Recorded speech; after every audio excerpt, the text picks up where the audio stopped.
네, 안녕하세요. 오늘부터는 이제 제어문 중에서도 반복문에 해당하는 내용을 배워볼 텐데요. 반복문은 while과 for문 두 가지를 가장 많이 사용하고 있습니다. 그래서 오늘은 반복문 while에 대해서 어떻게 사용하는지, 구조가 어떻게 되는지를 알아볼 거고요. 초기값과 조건식, 증감식의 개념에 대해서도 한번 설명을 해보고, while문을 사용해서 무한반복을 시킬 때 조건을 어떻게 적으면 무한반복하는지 알아보는 시간을 가져보도록 하겠습니다. 라벨을 통해서 강제로 흐름을 이동시키는 예제를 하나 해볼 텐데요. 이거를 하는 것과 반복문을 사용할 때의 장단점에 대해서 혹은 어떤 점이 더 유용하기 때문에 어떤 거를 사용하지 않는지 이런 것들에 대해서 이야기를 간단히 나눠볼 거고요.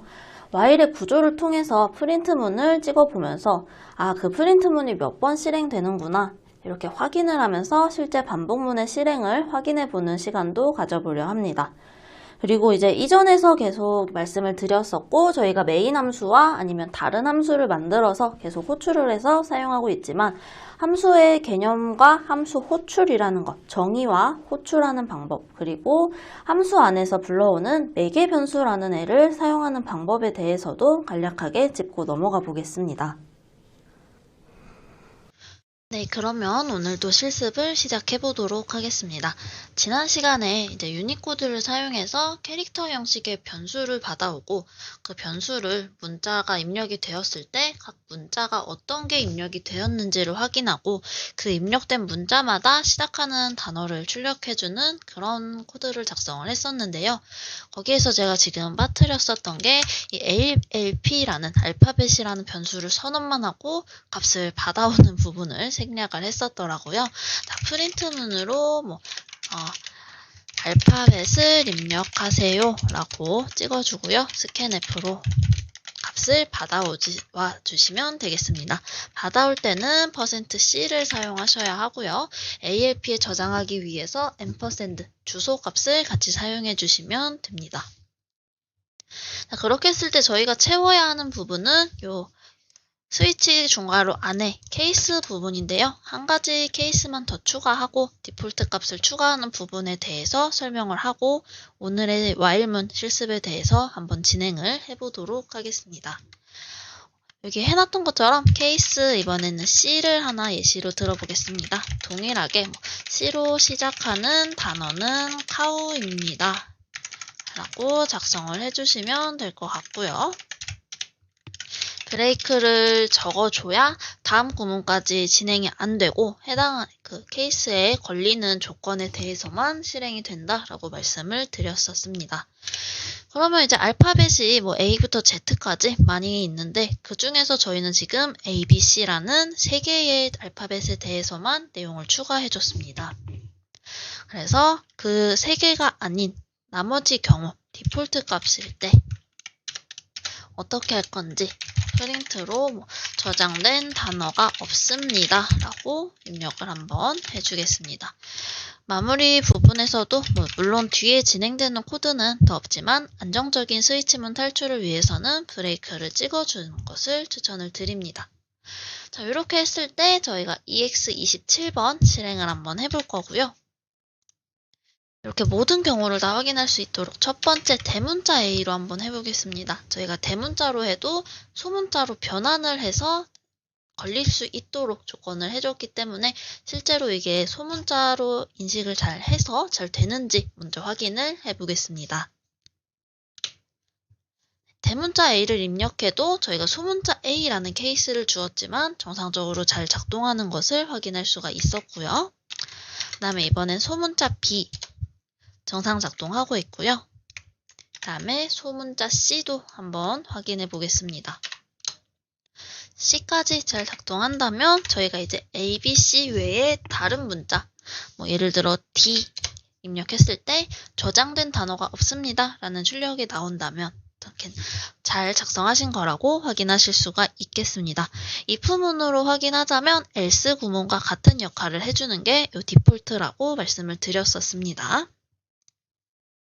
자, 여기까지 내용 정리가 되셨다면 오늘은 제어문 중에서도 반복문, 그래서 반복문에서 while문이라는 문법에 대해서 한번 익혀보겠습니다. 자, 근데 그 전에 일단은 반복문을 비슷하게 사용할 수 있는 구문이 있는데, 라벨이라는 것을 사용해서 강제로 흐름을 옮겨주는 코드가 작성이 가능합니다. 자, 먼저 요거를 작성을 해보자면은요, 저희가 28번이 되겠네요. 28번 예제에서 처음에 이제 int sum은 0 해줘서 얘는 합계를 저장하는 변수이고요. 그 다음에 int n은 1로 해줘서 1부터 뭐 정해지는 수까지 범위를 여기서는 지정을 할 건데 입력을 받아올 수도 있겠죠. 1부터 어떤 수까지의 합 같은 거를 구하는 경우에 보통 반복문을 많이 사용하고요. 이런 예제로 반복문 실습을 많이 하고 있습니다. 자, 리스타트라는 이름의 라벨을 하나 만들어 줄게요. 라벨 이름은 저랑 달라도 괜찮습니다. 리스타트라고 입력을 해주고 여기 라벨 이름을 적어주시고 콜론을 붙여주시면 됩니다. 그러면 자동으로 이렇게 왼쪽에 제일 바짝 당겨지는 것을 확인하실 수가 있고요. 이 밑에다가 신경 쓰지 않고 한번 작성해 보겠습니다. n이 만약에 5보다 작다면 sum 플러스 n을 해주겠습니다. 이거랑 동일한 게 sum 플러스 n은 n이라고 적어줘도 동일한 내용이 되겠죠? 그렇게 합계 0에다가 n의 값을 계속 더해주고 sum의 값을 갱신시키고 이렇게 하는 구문이고요. 그 동작을 한 다음에 그 명령어를 실행한 뒤에는 n의 값을 증가시켜 주겠습니다. 그러면 n이 1씩 증가, 여기서는 뭐 n은 n 플러스 1이죠. n의 값을 1씩 증가를 시켜주고 그 다음에 goTo라는 예약어를 사용해서 아까 저기 위에서 만들어줬던 요 똑같은 라벨을 해주고 세미콜론을 찍어주면 지금 이제 13번째 줄까지 명령이 실행이 됐다면 요 goTo라는 애를 만나는 순간 다시 요 라벨이 있는 위치 8번째 줄로 흐름이 강제로 이동을 하게 됩니다. 이렇게 강제로 끌고 올라오게 되는데요. 이렇게 강제로 흐름을 옮겨주기 때문에 C 언어에서는 실제로 거의 사용되지 않는 방법이다 라고 말씀을 드릴 수는 있습니다. 다만 이제 여러 가지 방법을 한번 말씀을 드리고 싶어서 가져왔던 예제인데 그래도 결과는 한번 확인해 보겠습니다. 이게 이제 반복문과 거의 유사한 형태로 실행이 되고요. 처음에 sum s라고 하겠습니다. sum과 n의 값이 처음에는 0, 1이었어요. 처음에 이렇게 0, 1이었다면 그다음에 sum에다가는 sum 더하기 n을 해주니까 1로 바뀌고요. n은 1을 증가하니까 2로 바뀌게 됩니다. 그리고 또 sum과 n을 더해줬으니까 이번엔 3이 됐고요. 2에다가 1을 더해줘서 n은 3이 됐습니다. 자, 또 3 더하기 3 해서 sum은 6으로 갱신이 되고 n은 1씩 증가하니까 4로 계속 바뀌게 되고요. sum 더하기 n이 10, 그리고 n이 5가 됩니다. 자, n이 5 이하일 때 계속 동작을 하기 때문에 n이 5면 sum은 15까지 증가를 하겠죠. 그리고 n의 값이 6으로 바뀌기는 할 거예요. 하지만 6이 되는 순간 이 조건에 해당하지 않기 때문에 이 조건문을 실행하지 않게 되고 저희는 sum의 값에 15라는 값이 누적이 되게 되는 겁니다. 자, 그러면 실제 이 값을 확인하기 위해서는 프린트문이 필요하겠죠. %d 해서 그냥 결과값이 잘 나오는지만 좀 확인을 해볼 거라 뭐 특별한 그거 없이 바로 그냥 n을 찍어주겠습니다. 28번으로 변경해서 실행을 해주고요. 자, 그러면 지금 제가 n의 값이라고 잘못 넣었더니 6이 나왔습니다. 제가 n은 5까지이지만 6까지 증가를 하고 멈추기 때문에 6으로 저장이 된다고 했었죠. sum의 값은 그러면 몇이 나오는지 확인해 보겠습니다. sum의 값은 저희가 생각했었던 것처럼 15가 나오는 것을 확인을 하실 수가 있었습니다. 자, 대신에 이 구문은 많이 쓰지 않는 방식이기 때문에 그냥 이런 방법도 있구나 정도로 넘어가시면 될 것 같고요. 이제는 while문에 대해서 한번 익혀보겠습니다. 29번 예제이고요. 이번에는 1부터 10까지 그 카운트 횟수를 그냥 쭉 늘려주는 예제를 한번 사용함으로써 반복문을 어떤 상황에 사용할 수 있는지 살펴보겠습니다.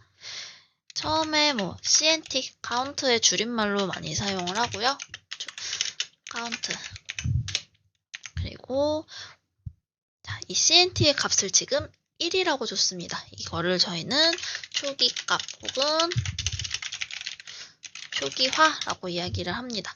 처음에 시작할 때 정해주는 겁니다. 아예 없던 것으로 돌리는 초기화가 아니라 처음에 이러이런 값으로 정해줘 라고 지정을 하는 초기화를 보통 의미를 합니다. while문에 바로 while이라고 적어주시고요. 괄호를 적어주시는데 이 괄호 안에는 조건식이 들어갑니다. 스위치문과 유사한 형태로 틀이 갖춰져 있고요. 여기에다가는 CNT가 10보다 작을 때 이 while문 안에 있는 것을 실행해라 라고 조건을 세워주겠습니다. 여기가 조건식 부분이 되겠죠. 그럼 이제 명령어를 해야겠죠. 실행 횟수 땡땡 %d 해서 여기에 CNT라고 적어주면 첫 번째 실행할 때는 실행 횟수 1이라고 나올 거고요. 두 번째는 아직은 변화가 없을 겁니다. 그냥 이게 계속 나오겠죠. 반복문은 그런 겁니다. 계속 그 안에 실행이 되는데요. 저희가 이제 보통 이렇게 되면은 무한 반복을 하기 때문에 뭔가 증감식을 사용을 하고 있죠. 증감식은 변수의 값을 증가시키거나 감소시키는 식을 말하고요. CNT ++를 사용해서 CNT에 1을 더해준다. 이렇게 변수의 값을 더해주는 방식을 사용을 합니다. 이거를 증감식이라고 하고 이렇게 해서 아까처럼 그 값을 넘게 되면은 이 조건에 해당하지 않게 되겠죠. 그럴 때 이 중괄호를 탈출하게 됩니다. 그럼 이렇게 실행했을 때 1부터 10보다 작거나 같을 때 10 이하일 때라고 했을 때 실행 횟수가 몇이 나오는지 실제로 확인을 한번 해보겠습니다. 이렇게 보시면 처음에 CNT라는 초기 값을 저희가 1로 줬고 10 이하라는 조건을 줬고 값이 1씩 변경이 되도록 하였기 때문에 1씩 증가하는 값을 줬기 때문에 실행 횟수가 1부터 10까지 늘어나는 것을 확인하실 수가 있습니다. 자, 그러면 while문은 첫 번째로 초기 값이 필요합니다. while 시작하기 전에 어딘가 이 윗부분에서 처음에 시작할 때 값을 항상 정해주고 난 다음에 while문을 사용할 수가 있고요. 이 while 옆에 괄호 부분에 조건식을 작성해 주셔야 됩니다. 그리고 중괄호 안에는 명령어인데 필요한 명령어를 작성하시되 증감식을 중괄호가 닫히기 전에 분명 포함을 시켜 주셔야 무한 루프, 무한 반복하지 않고 언젠가 조건이 틀려지는 지점을 찾게 되고 그 지점에서 while문을 중단할 수가 있게 됩니다. 그래서 while문에서는 while문 전에 초기값, 그리고 while문 옆에 조건식, while문이 끝나기 전에 증감식을 적어줘야 된다. 이렇게 세 가지 기억하시면 될 것 같습니다. 자, 그러면 이번에는 while문을 사용해서 무한반복하는 예제를 한번 풀어볼 텐데요. 처음에 int n 그리고 i는 1이라고 초기화를 해주고요. print f로 숫자를 받겠습니다. 이 숫자를 이제 입력을 하고 그리고 입력을 해서 확인을 하다가 내가 입력한 숫자와 그리고 i라는 값이 같아지게 되면 멈추는 코드를 작성해 보겠습니다. 네, 그래서 여기에다가는 숫자 입력이라고 적어주시고요. scanf 사용해서 숫자를 받아보겠습니다. 받은 숫자는 n에다가 저장을 할 거고요. while 1이라고 적어줄게요. 이게 무슨 의미냐면 무한 반복이라는 의미입니다. 0일 때는 종료를 보통 의미를 하고요. 1일 때는 계속 실행을 의미를 합니다. 그래서 여기에다가 printf에서 %d 하고 i를 출력을 할게요. i는 처음에 1이었으니까 1이 출력이 될 거고요. 그 다음에 i를 ++ 시켜주겠습니다. 그리고 만약에 그 i가 n이랑 같다면 브레이크 해라. 지금은 무한반복이기 때문에 별도로 브레이크를 해주지 않으면 무한반복 안에서 탈출을 할 수가 없습니다. 자, 1번 예제도 한번 확인을 해보겠습니다.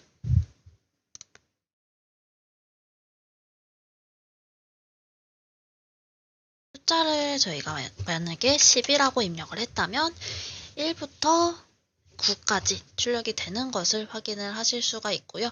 저희가 if문에서 i가 저희가 채워주는 그 출력하는 숫자가 n이랑 같아지면 멈춘다 라고 했기 때문에 입력한 숫자보다 한 개 작은 값이 출력되는 것을 확인하실 수가 있으실 겁니다. 네, 이렇게 확인이 되셨다면 이제 31번 예제로 진행을 해볼 텐데요. int ex 31번 해서 작성해 보겠습니다.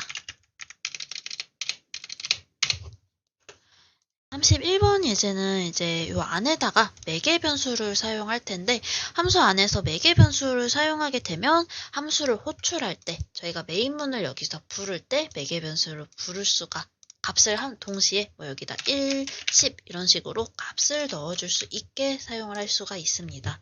그래서 인티저형으로 두 개의 값, 스타트와 int, end라는 두 개의 값을 변경해 줄게요. 요 매개 변수들은 함수 안에서만 사용이 가능한 변수이기 때문에 주의해서 사용하시면 되겠습니다. 처음에 int save start라는 애를 해서 이 처음에 입력한 초기 값에 계속 증가를 시켜주면서 이 초기 값이 end랑 같은지 비교를 할 거기 때문에 초기 값을 저장을 처음에 해주기 위한 변수로 사용을 하겠습니다. start라는 예를 들어 여기다 1을 입력했다면 save start라는 변수에는 계속 1이 들어가 있겠죠. 네, 그러면 total 1, 2, 3라는 3개의 변수를 사용을 해서 짝수, 홀수, 전체의 합을 저장해 주도록 하겠습니다. 주석을 달기 위해서 각각 한 줄씩 적어줄게요. total 1은 0, int total 2도 0, 그리고 total 3도 0으로 초기화를 해주고요. 얘는 짝수의 합, 두 번째는 홀수의 합, 세 번째는 전체 합, 뭐 이렇게 작성을 해주겠습니다. 그 다음에 이제 while문을 사용을 해서요. 스타트가 end보다 작을 때까지 실행하는 반복문을 작성을 해볼 텐데요. 입력한 첫 번째 숫자부터 두 번째 숫자 사이에 있는 짝수, 홀수, 전체 숫자의 합을 구하는 예제이기 때문에 처음에 start라는 함수를 사용하고 계속 그 스타트의 값을 증가를 시키다가 end랑 스타트가 동일하게 되면 끝내는 그런 코드를 작성을 해볼게요. 첫 번째로 짝수일 때는 어떻게 표현을 하냐면 저희가 배웠던 if문을 사용해서 그리고 퍼센트 연산자를 사용하면 조금 편하게 작성이 가능할 겁니다. 스타트를 %2 해줬을 때 2로 나누어 주었을 때 나머지가 0과 같다면 짝수라는 의미겠죠. 그럴 때에는 total 1에다가 total 1 더하기 sum을 해주시면 되겠죠. 아니, sum이 아니죠. 스타트를 해주시면 되겠죠. 자, 그러면 else 요 두 개로 나눈 거에 나머지가 0이 아니다 라는 거는 홀수라면 1이다겠죠. 홀수라면 그럴 때는 이제 total 2에다가 뿔는 스타트 자꾸 썸이 입에 붙었네요. 해서 시작하는 값을 증가를 시켜줘라. 근데 토탈 2에다가 홀수의 값을 저장할 거니까 여기다가 계속 해줄 거고요. 홀수인지 짝수인지와 상관없이 토탈 3은 그냥 계속 스타트의 값을 누적을 시켜줄 겁니다. 자, 이렇게 하면은 짝수일 땐 토탈 1에다가만 더해주고 홀수일 땐 토탈 2에 더해주고 그것과 상관없는 경우에는 토탈 3에다가 값을 계속 더해주는 것을 확인할 수가 있고요. 이렇게 할 때 저희는 스타트라는 값을 계속 누적을 시켜주기 때문에 스타트라는 애를 그러니까 스타트에다가 스타트 플러스 1을 해서 값이 1씩 누적이 되도록 해주면 되겠습니다. 그런데 위에서 end보다 작거나 같을 때 이하 범위를 포함을 하기 때문에 end를 초과하는 범위에는 while문을 이제 나가게 됩니다. 그렇게 했을 때 다 실행이 되었으니 저희가 원하는 %d부터 %d까지 짝수의 합 %d 해주고 첫 번째는 세이브 스타트를 해주셔야 됩니다. 저희가 지금 스타트의 값을 앞에서 이제 사용했었던 윗부분에서 i처럼 사용을 했었기 때문에 세이브 스타트에 저장해 놓았던 제일 처음에 넣었었던 초기 값을 불러와 주셔야 하고요. 끝나는 값은 end는 저희가 변경하지 않았습니다. 그리고 계속 누적을 했던 토탈 1의 값 불러와 주시면 됩니다. 이거를 2번 복사를 해서요. 홀수의 합과 두 번째는 이제 홀수의 합으로 변경해 주시고 토탈 1에서 토탈 2로, 그리고 세 번째는 까지 그냥 까지의 합 이렇게 해주시고 토탈 3로 변경해 주시면 되겠습니다. 메인에서 31번을 할 텐데요. 저희가 지금 이렇게 함수를 만들었을 때 원래는 메인 함수에서 함수를 이제 만들어서 내가 이걸 사용한다 라고 선언을 해줘야 됩니다. 선언하는 형식은 크게 어렵지 않고요. 동일하게 그냥 함수 생성하실 때처럼 괄호 안에 있는 매개 변수부터 자료형부터 매개 변수까지 생성을 해주시고요. 맨 뒤에 세미콜론을 적어주시면 됩니다. 자, 그러면 이렇게 할 때 이제 여기 이제 좀 메인 함수를 조금 깨끗하게 봐볼게요. 자, 그렇게 했을 때 이 메인 함수 안에다가 ex 저희가 실행하고자 하는 함수 ex31 그리고 5부터 15까지의 합을 구하고 싶다. 짝수, 홀수 모든 숫자를 5부터 10까지 구하고 싶다. 그럴 때 이렇게 시작하는 값, 끝나는 값을 넣어주고 실행을 하시면 됩니다. 자, 그러면 이제 5부터 15까지 짝수는 50만큼의 합이 있다고 하고요. 홀수는 60의 합이 나온다고 합니다. 짝수와 홀수를 다 더했을 때 나오는 게 전체 범위의 합이겠죠. 110이라고 나오는데 아마 맞게 계산이 되고 있을 거라 생각이 됩니다. 자, 이렇게 한번 매개 변수를 사용하고 함수를 이제 불러오고 정의한 함수를 사용하기 위해서 메인 함수에다가 알려주는 부분까지 학습을 해봤는데요. 자, 그 다음에는 이제 팩토리얼을 구하는 함수 방법을 한번 좀 사용을 해보려고 합니다. int ex32번이 되겠네요. 자, 팩토리얼은 이제 또 이름을 조금 다르게 한번 해볼 텐데요. 여기 ex32가 아니라 여기 부분에 팩토리얼이라고 해주고 int value 이렇게 해서 함수를 한번 사용해 보려고 합니다. value는 이제 내가 몇 팩토리얼 구하고 싶을 때 그 숫자를 몇을 넣어줄지를 넣고 싶은 매개 변수라고 이해를 하시면 될 것 같습니다. 팩토리얼은 이제 많이 아시겠지만 3 팩토리얼 하면은 3 곱하기 2 곱하기 1 이런 식으로 입력한 그 계산하고자 하는 숫자부터 1이 될 때까지 있는 모든 숫자를 곱해주는 계산 방식이죠. 자, 이거를 저희가 반복문으로 한번 표현을 해보려고 합니다. 첫 번째로는 결과 res는 1이라고 해서 그 계산 결과를 저장할 변수를 조금 줄 거고요. while문에서 사용할 i를 1로 선언을 해주겠습니다. 초기화를 해주고요. while 1보다 value가 작거나 같을 때까지 계속 실행하는 구문을 추가합니다. 팩토리얼이 이제 3, 2, 1인데요. 저희는 그냥 1부터 입력한 숫자까지 받는 게 증가하는 식으로 하는 풀이에 익숙해졌기 때문에 i의 값은 이제 1부터 value까지 증가시키는 목적이다 라고 사용을 하시면 될 것 같고요. 여기는 i가 들어가야 합니다. i의 값이 value 값 이하일 때는 res라는 거에 계속 이제 res 곱하기 i를 해주시면 됩니다. 예를 들어서 처음에는 1 곱하기 1이 돼서 1로 저장이 되겠고요. 두 번째는 이제 저희가 여기다가 i의 값을 증가를 시켜줍니다. 그러면 1 곱하기 2가 돼서 res 값이 2가 되고 이런 식으로 계속 증가하면서 끝에서부터 계속 더하게 됩니다. 언제까지냐 하면은 i의 값이 입력한 value라는 애와 동일할 때까지 실행이 되는 겁니다.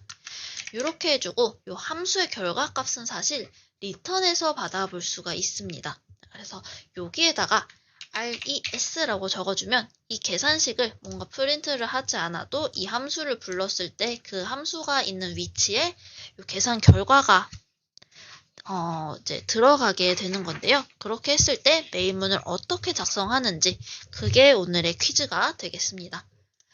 우선은 여기에 동일하게 저희가 지금 팩토리얼이라는 함수를 만들어줬기 때문에 내가 지금 팩토리얼이라는 애를 만들었고 매개 변수로는 인티저형의 value라는 이름을 사용했는데 이거는 임시 변수이기 때문에 이름이 바뀌어도 괜찮습니다. 자, 그 다음에 여기에서 이제 value의 값을 불러와주는 방법이 있습니다. int value는 0 해주시고요. int result는 0 해서 얘는 이제 팩토리얼 계산 결과값 그리고 여기는 이제 입력 값을 저장해주는 변수입니다. 자, print f로 팩토리얼 계산을 구하고자 하는 숫자를 입력하세요 라고 합시다. 구하고자 하는 숫자를 입력하세요 라고 해주고 scanf를 사용해서 %d 그리고 $value 네, 제가 선언을 해놨네요. 이 value에다가 이제 입력한 값을 넣어주겠다라는 의미이고요. 자, 그러면 이제 여기 부분을 작성을 해주시면 되는데 result라는 값이 어떻게 되는지 여기 부분을 작성을 좀 해주시면 될 것 같고요. 그렇게 했을 때 그 프린트 결과물이 어떻게 나오는지 제가 이제 가장 이상적인 원하는 거는 저희가 팩토리얼을 구하는 거니까 입력값 예를 들어 5를 입력했다면 5 팩토리얼의 값은 5, 4, 3, 2, 1을 곱해서 5, 4, 3, 2, 1이면 120일까요? 이런 식으로 계산 결과가 출력되도록 하는 이 두 줄을 한번 어떻게 채우면 되는지 생각을 해보시고 다음 수업 전까지 확인을 해보신 다음에 오시면 좋을 것 같습니다. 네, 오늘의 실습은 여기에서 마치도록 하겠습니다. 네, 그러면 오늘의 실습도 한번 정리를 해보겠습니다. while문의 구조를 확인했습니다. 초기 값은 while문에 시작하는 것보다 위쪽에 여기 어딘가에 나온 다음에 while문의 조건식의 그 변수를 사용할 수 있다라고 말씀을 드렸었고요.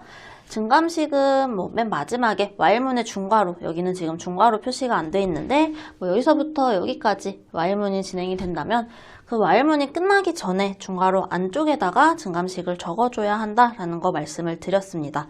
그리고 조건식의 경우 while문의 바로 오른쪽 소괄호 안에다가 넣어주시면 된다라고 하면서 while문 예제를 살펴봤었고요. 무한반복을 표현하는 방법, while 괄호 안에 조건식을 어떻게 넣었을 때 무한반복이 되는지 확인을 해봤습니다. 그리고 매개 변수가 있는 함수를 호출해서 그 값을 실제 함수에서 사용할 수 있게 메인에서 불러줄 때, 함수를 호출할 때 값을 넣어주는 방법까지 이번 차시에 한번 익혀봤습니다. 네, 다음에서는 이제 do while이라는 while문과 굉장히 비슷한 반복문에 대해서 한번 짚어보는 시간을 가지겠습니다. 수고하셨습니다.